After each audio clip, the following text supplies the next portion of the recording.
ঢেকিয়াজুলি বিধানসভা সমষ্টিৰ এটা গুৰুত্বপূৰ্ণ পথত এখন পকী দলঙৰ অভাৱৰ বাবে আজি ইয়াৰে স্থানীয় ৰাইজে যাতায়াতৰ নামত চৰম দুৰ্ভোগ ভুগি আহিছে দীৰ্ঘদিনৰ পৰা।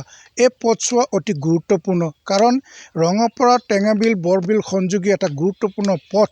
এই পথটোত এখন পকী দলঙৰ অভাৱত আজি ইয়াৰে স্থানীয় ৰাইজে চৰম দুৰ্ভোগ ভুগি আৰু বিপদসংকুলভাৱে যাতায়াত কৰিবলগীয়া হৈছে ইয়াৰে স্থানীয় ৰাইজে। মই প্ৰথমে সেই দলংখনৰ দৃশ্যটো দেখুৱাই লৈছোঁ। এই দলংখন ইয়াত এখন পকী দলং নিৰ্মাণৰ বাবে ঢেকিয়াজুলি বিধানসভাৰ সমষ্টিৰ বিধায়ক তথা অসম চৰকাৰৰ স্বাস্থ্যমন্ত্ৰী অশোক সিংঘালক বাৰম্বাৰ দাবী জনাই আহিছিল যদিও তেওঁলোকৰ যি সমস্যা আজিও তেওঁলোকৰ সমাধান নহ'ল, যাৰ ফলত ইয়াৰে স্থানীয় ৰাইজে এখন ভগ্ন কাঠৰ দলঙৰ ওপৰেদি বিপদসংকুলভাৱে যাতায়াত কৰিবলগীয়া হৈছে। যিটো বৰবিল নদী, এই বৰবিল নদীত এখন পকী দলং আজি স্বাধীনতাৰ ৭৩ বছৰ পাৰ হোৱাৰ পিছতো আজি এই স্থানত এখন পকী দলং নিৰ্মাণ নহ'ল।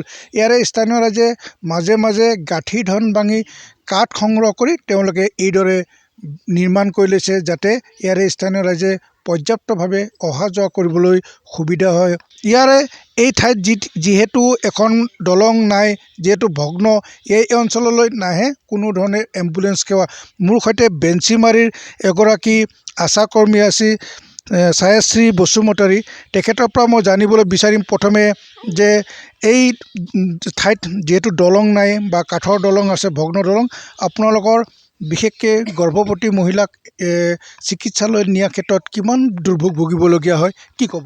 বহুত কষ্ট ভুগিব লগা হয় ছাৰ। মানে আমাৰ ডেলিভাৰী পেচেণ্ট নিবলৈ একেবাৰে যেনে তেনে ঠেলা দি লৈ যায়, নহ'লে বাইক স্কুটি তেনেকুৱাই লৈ যায় আৰু বহুত কষ্ট মাজতে লৈ যায়। কেতিয়াবাতো ৰাস্তাতে হৈ যায়, কেতিয়াবা আৰু বহুত অসুবিধাত পৰি যায়। আমাৰ PHC-বিলাকৰো গালি দিয়ে, বাইকত আৰু স্কুটিত কিয় আনিব লাগে, ইমান কষ্ট হয় বোলে বহুত গালি দিয়ে। কিন্তু গাড়ীৰ ৰাস্তাও বহুত বেয়া আৰু দলংখনো বেয়া, কাৰণ বহুত কষ্ট। গাড়ী চাৰি 108 মাতিলেও নাহে, আৰু আমি গাড়ীটো এনে নাহে, ভাড়া লৈ গ'লেও আমি একদম চাইকেল নহ'লে স্কুটিৰ লগতে লৈ যোৱা হয়। কৈছে যে যিগৰাকী আশাকৰ্মী তেখেতে জনাইছে যে এখন ভগ্ন দলঙৰ বাবে এই অঞ্চললৈ নাহে কোনো ধৰণৰ গাড়ী, যাৰ বাবে ইয়াৰ গৰ্ভৱতী মহিলা প্ৰাথমিক চিকিৎসালয়লৈ নিয়াৰ ক্ষেত্ৰত তেওঁলোকে চৰম দুৰ্ভোগ ভুগিবলগীয়া হয়। ইয়াৰে এজন স্থানীয় ৰাইজ আছে, স্থানীয় ব্যক্তি আছে। আপোনালোকে এই পথটোত যিহেতু দলং নাই, পকী দলং নাই, কাঠৰ দলং আছে, কিমান যন্ত্ৰণা ভুগিবলগীয়া হয়, কি ক'ব? হয়, আমি বহুত ভুক্তভোগী হৈ আছোঁ। আমি এইখন গাঁও ক'বলৈ গ'লে আজি 54 বছৰত ভৰি দিলে, তথাপিতো আজিলৈকে আমি চৰকাৰী একো আঁচনি পোৱা নাই। ক'বলৈ গ'লে খালি চৰকাৰী পাইছোঁ মাথো ৰেচন কাৰ্ডৰ 5 কিলো চাউলেই পাই আছোঁ, তাৰ পৰা অন্য ঠাই একো পোৱা নাই।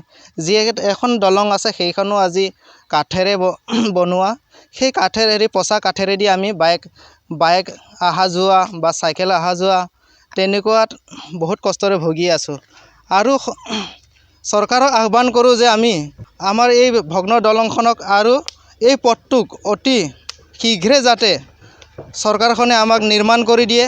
এই ৰঙাপাৰা বৰবিল মৰিয়নি হৈ আৰু আজি উৰহি লগা আৰু মাইনাউচৰিলৈ এইটো সংযোগী পথ, মাইনাউচৰিৰ পৰা আৰু চাৰিদুৱাৰলৈ সংযোগী পথ হয়। সেইটো ৰাস্তাটো আমাৰ অতি শীঘ্ৰে যাতে আমাৰ ঢেকিয়াজুলিৰ সমষ্টিৰ বিধায়ক মহোদয়ক, তেখেতক আমি সকলো ৰাইজে আহ্বান কৰোঁ, আৰু মই নিজৰ হিচাপে মই আহ্বান কৰোঁ যাতে এই পথটো অতি সোনকালে নিৰ্মাণ কৰি দিয়ে যেন, আৰু এই দলংখন নিৰ্মাণ কৰি দিয়ে যেন। আৰু কালভাৰ আছে, দলং আৰু এখন আছে, এইখন নদীতে 2খন দলং আছে। এই পথছোৱাত থকা কাঠৰ দলং 2খন ঢেকিয়াজুলিৰ বিধায়ক মহোদয়ে অতি সোনকালে পকীৰ দলং নিৰ্মাণ কৰি দিবলৈ দাবী থাকিল। হয়, এইদৰে এই পথছোৱাত থকা 2খনকৈ কাঠৰ দলঙৰ ঠাইত পকী দলং নিৰ্মাণ কৰিবলৈ ঢেকিয়াজুলি বিধানসভা সমষ্টিৰ বিধায়ক অশোক সিংঘালক তেওঁলোকে দাবী জনাইছে। এই বৰবিল টেঙাবিল সংযোগী পথছোৱাত থকা কাঠৰ দলং 2খনৰ ঠাইত পকী দলং নিৰ্মাণ কৰি ৰাইজক যাতায়াতৰ ক্ষেত্ৰত কিমান উপকৃত কৰিব, সেয়া সময়ত হ'ব অতি লক্ষণীয়।